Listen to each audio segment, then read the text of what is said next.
भारत में बुद्धों की, ऋषियों की, संतों की एक बहुत ही सुंदर परंपरा रही है। अब कोई भी बुद्ध हो, ऋषि हो, संत हो, वो मनुष्य के जीवन से सरोकार रखता है। जीवन का सर्वांगीण विकास हो, उसमें खिलावट हो, इससे उसका सरोकार होता है। जितने भी भारतीय दर्शन में पुस्तकें रची गई, जो बातें बोली गई, उन सबके गहरे मनोवैज्ञानिक अभिप्राय। अब ये कुशलता है जो अक्सर मुझे विस्मित और अभिभूत भी करती है कि ऐसी कहानियों में लपेटकर उनको रखा गया है कि कहानियों का आनंद भी लीजिए और उसमें से उस मनोविज्ञान को निकालकर उपयोग भी करिए। इसीलिए अलग से मनोविज्ञान की कोई शाखा भारत में विकसित नहीं हुई, शायद लोगों को ज़रूरत नहीं लगी होगी। अब जैसे एक बहुत प्रचलित चीज़ की चर्चा करें, हनुमान चालीसा। अब हनुमान जी वो एक प्रतीक बड़ा सुंदर भारतीय दर्शन ने गढ़ा। अब इसमें नहीं उलझना चाहिए कि वो हैं नहीं हैं, वो एंटिटी कहाँ पर है, नहीं, ये सब व्यर्थ की बात है।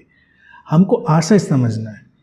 अब हनुमान चालीसा में देखिए क्या लिखते हैं तुलसीदास जी, जब हनुमान जी का नाम लेते हैं तो भूत पिशाच निकट नहीं आते हैं, भाग जाते हैं। अब नंबर एक बात को ये पूछेगा, क्या तुलसीदास जी इसमें यकीन करते थे? पारंपरिक पृष्ठभूमि जो रही होगी उस समय की तात्कालिक, हो सकता है वो कुछ विश्वासों को मानते रहे हों, लेकिन मनोवैज्ञानिक रूप से जब वो गहरे गए होंगे तो उनको निश्चित दिखा होगा कि ये भूत प्रेत पिशाच पितर जैसी कोई चीज़ नहीं होती, ये व्यक्ति की अपनी कल्पनाएं हैं। और हर संत की गरिमा भी यही होती है कि अगर वो अतीत में कभी किन्हीं विश्वासों में उलझा है तो बाद में अपनी समझ के विकसित होने के साथ उनके पार भी चला गया है। संत की इसलिए जीवन यात्रा होती है, तो अतीत में क्या रहा उसमें नहीं उलझना चाहिए। लेकिन अगर उसने कुछ प्रज्ञावान बातें लिखी हैं तो निश्चित ही वो बहुत सारे मानसिक जंजालों से मुक्त भी हो गया होगा। अब यहाँ पर ये बात लिखना बड़ा मनोवैज्ञानिक है। लोग पीड़ित हैं तमाम बातों से, कल्पनाओं से, झूठी अपनी विपत्तियों से, और ऐसे अपने ही भ्रम के भूत बनाकर, व्यक्ति नहीं भूत प्रेत पिशाच स्वयं ही अपने मन के भय से बनाए। इसको संतों ने अच्छे से जाना और तुलसीदास जी ने भी इसको अच्छे से ही जाना होगा। लेकिन अब वो एक ऐसा परिप्रेक्ष्य बना देते हैं कि व्यक्ति उससे आसानी से मुक्त हो जाए कि हाँ भाई नाम ले लेंगे तो चीज़ खत्म। पहले तो उसको उस भय से मुक्त होना आवश्यक है। इसीलिए हनुमान जी की जो छवि बनाई गई वो इतनी ही निर्भीक, इतनी, जैसे उनको हम महावीर कहते ही हैं, इतनी वीरता की कि आपके पास भय और कमजोरी की कोई चीज़ रही ना जाए। अगर आप हनुमान जी की आराधना में हैं तो उनके गुणों को आत्मसात करते करते आप उसी निर्भीकता, निर्भयता की तरफ बढ़ते। अब जब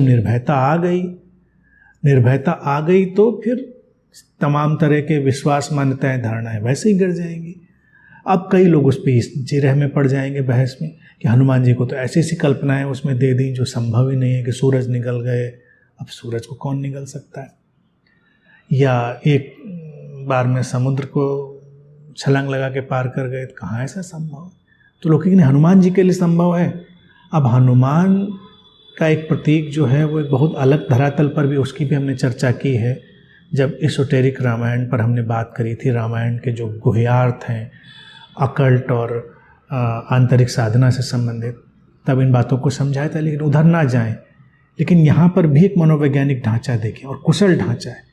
जब किसी को हमें सहारा देना है तो छवि को बड़ा व्यापक और विशाल बनाना होगा ताकि व्यक्ति को भरोसा आए।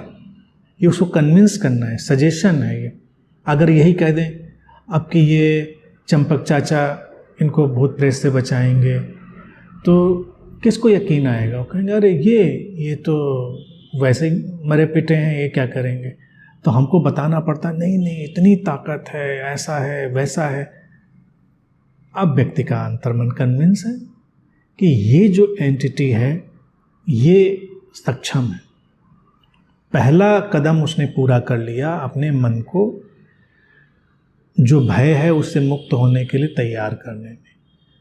अब दूसरा कदम भी आएगा, वो आ सकता है, लेकिन तब थोड़ा मार्गदर्शन चाहिए होता है। लेकिन क्या होता है, बीच में बहुत सारे ऐसे लोग आ जाते हैं जो अंधविश्वासों को बढ़ावा देना चाहते हैं, जिनके अपने निहितार्थ होते हैं, अपने स्वार्थ होते हैं, कोई भी हो सकते हैं निहितार्थ और स्वार्थ उनके, वेस्टेड इंटरेस्ट।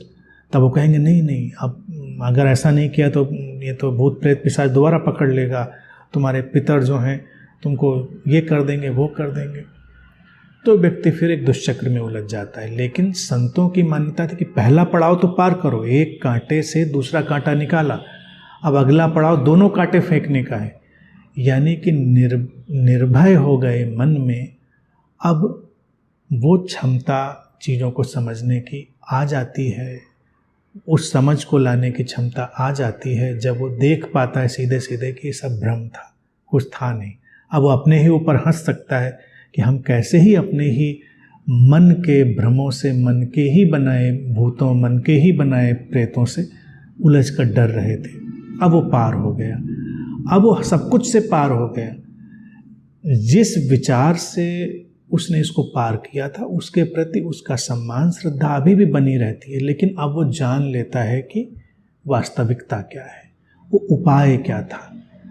जैसे हम एक औषधि लेकर स्वस्थ हो जाते हैं तो औषधि की हम फिर तस्वीर लगाकर रोज़ उसको दंडवत नहीं करते रहते हैं।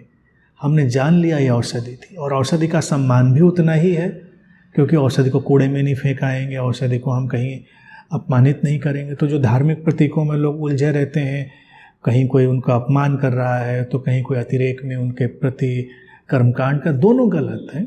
उनको अपनी जगह रहने दो, आप अपनी जगह रहो। अपने धर्म ग्रंथों से मनोवैज्ञानिक उपायों को निकालो, मनोवैज्ञानिक सत्यों को निकालो, उनके सहारे जीवन को पहले समृद्ध समर्थ बनाओ, और फिर जब वो समर्थ बन जाए तो फिर सार्थकता की दिशा में, खिलावट की दिशा में आगे जाओ। तो यहाँ पर अनेक अनेक तलों पर, अनेक अनेक कोणों से, अनेक मनोवैज्ञानिक सहारे भारतीय दर्शन ने दिए हैं, और मूल बात को हमेशा उभारा है कि जीवन हमारे ही आंतरिक प्रकाश से संचालित है। हम अंत में इसी बात की घोषणा करते हैं ना कि परमात्मा में और व्यक्ति में कोई भेद नहीं है, वो एक ही हैं, एक का ही विस्तार है। फिर हम अद्वैत तक आ जाते हैं। तो कदम दर कदम यात्रा है, धीरे धीरे अद्वैत तक जाना है कि सब एक का ही विस्तार है। तो कहाँ क्या सार्थक है, कहाँ व्यर्थ है, उसको पहचान लिया, भ्रमों से निकल गए। भ्रम आते हैं, इससे इनकार नहीं है। हर व्यक्ति अपने अपने किस्म के भ्रमों, भुलावों में, छलावों में उलझता है, उनको पार कर लिया जाए। कुछ लोग ऐसी आस्थाओं से, मान्यताओं से ही पार करते हैं, उनके लिए वो उचित है। कुछ लोग सीधे बात समझ कर पार कर जाते हैं, उनके लिए वो उचित है। किसी के ऊपर कोई बात आरोपित करने की नहीं कि अब ये तो देखिए ना, कोई मंत्र पढ़ रहा है और फिर भी पार हो गया, उसका टाइप वैसा है, वो बिना वैसे ही चला जाएगा आगे समझ के। लेकिन किसी को कोई मंत्र देकर भी आगे ले जाया जा सकता है। मंत्र क्या करेगा? मंत्र बहुत सारे अवांछित विचारों को बाहर कर देगा, उसके मन को फोकस्ड कर देगा। अब जो फोकस्ड मन है वो चीज़ों को समझने के लिए ज़्यादा तैयार हो जाएगा। तो जब हम कोई मंत्र किसी को देते हैं और मन फोकस्ड हो चुका हो, तब उसके लिए अगला पड़ाव तैयार होना चाहिए कि अब इस फोकस्ड मन से वो क्या समझेगा। अगर हमने समझने के लिए सार्थक चीज़ें नहीं रखी तो फिर से हम उसको अंधविश्वासों की भूल-भुलैया में डाल सकते हैं, क्योंकि कोई वो लेकर आ जाए सामने। लेकिन मंत्रों का उपयोग भारत में हमने इसीलिए किया कि एक जगह पर मन को केंद्रित किया तो बाकी जगहों से वो हट गया, उसकी शक्ति स्वतंत्र हुई।